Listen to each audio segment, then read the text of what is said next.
Peace, everybody. Antoine.Digital here. I want to show you guys what is Glitch and how to get started with it. So Glitch is an online text editor, also a community of creators. People come on Glitch to create really cool projects or just anything that they want to work on. And then if they want, they can make it open to the public so other people can see it, tinker with it, or even remix it and use it for whatever their project may be. So it's free. You can actually get started without even setting up an email address or an account, which I think is really cool. Right here, I've already signed in, so you see all my projects. Glitch automatically gives you different URLs. If you keep on scrolling down, you'll be able to see other people's projects. And like I said, you can just literally copy their project, clone it, and start using it for yourself. Today, I want to show you guys how to create a project, how to create a web project. If you want to build an HTML website, this is what you would do. So once you go to glitch.com, you just click on new project. You're going to see a little menu pop up, and on this menu, you'll have some different options. You can do, like I said, almost anything here on Glitch. It's a really powerful tool, but what we're trying to do is just create a simple web page. So what you click is hello web page. This is going to create a template for you. Okay, so you just click that. It's going to start generating this whole project for you. It's going to have your HTML file in it, and it's also going to even give you a CSS file and a JavaScript file.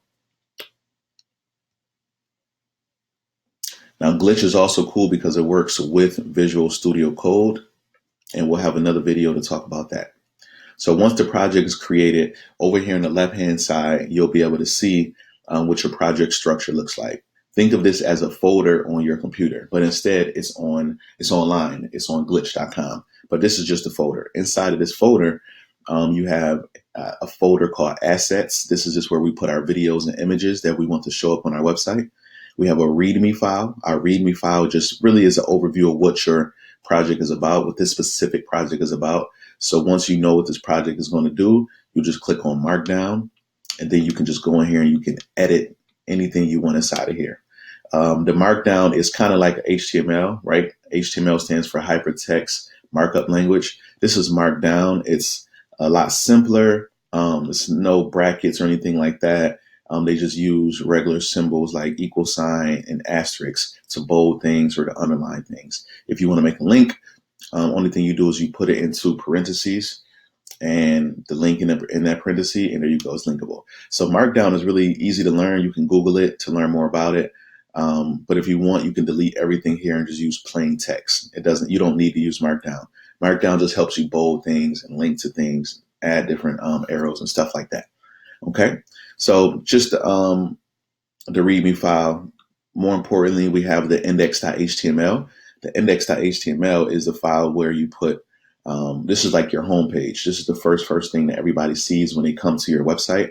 They create that for you as well. As you notice, it has the .html extension. Every HTML file will have a .html extension. So if we wanted to have an About Us page, it will be aboutus.html. If we wanted to have a payment page, it would be payment.html, so far and so on. And as you notice, they already gave us a little template here, but we don't have to keep this. I usually delete this and start from scratch, but it's pretty cool what they have here. They also link over to our CSS file right here. This is how you link in HTML if you don't know already. And then also we have a link over to our JavaScript file. So let's go check those files out. These files are being imported into our HTML. That way our HTML can use it and our CSS can be applied to our HTML. So over here we have the script.js. Nothing special happening in here, but it just is an example of console log.hi. So instantly, every time you run your page, it's going to log to the console in the browser. And I'll show you guys how to check that out. It's going to say hi. It's just going to add that message every single time. So any code that you want to run immediately, you can just put it right here underneath console.log.hi, or you can just replace it. This file script.js could be named anything that you want. But if you change that name from script.js to something like javascript.js or payment.js or something like that, or animation.js, just make sure you update the name here as well. You can also import multiple JavaScript files if you wanted to, right? You could just create a file, and I'll show you guys how to do that in a separate video. And then we have the CSS file. CSS of course, stands for Cascading Style Sheets. This is just the style, the aesthetics of your web page. What do you want the body to look like? The body is the main page. Do you want it to be a certain background color? Do you want all of the font to have a certain font type? Do you want all of your H1s to be italic and have a certain color? Right? You put all of that in your CSS. All right. And that's about it. As far as the project structure, cool thing that Glitch does is they provide you with a link. It's really randomly generated. So right now mine is Scalloped Barber. So if I go over here and I click show in a new window,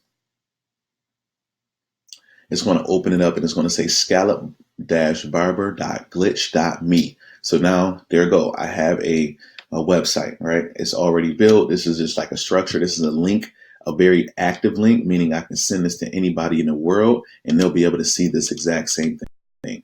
If I make changes to the HTML, right here, then whoever's looking at that link, they will see those changes. So it's a really, really useful tool to actually prototype something quick and get it out there so other people can give you constructive criticism, tell you what they like, what they don't like, all in real time. You can also add a different description to it. That way, if you're creating multiple websites on Glitch, you'll be able to know specifically what this one is for. We have some more links right here for if you want to start a new project or if you want to remix this project or switch the project. We'll talk more about these in a separate video. Also, if you don't want to show it in a new window, you can also show it next to the code. And what that means is your code will be right here in the middle, and right to your right, you will see the visual, which is like a little mini browser right there to the side. So any changes I make, for example, if I take this text and I say Unlock Academy and spell it right, of course,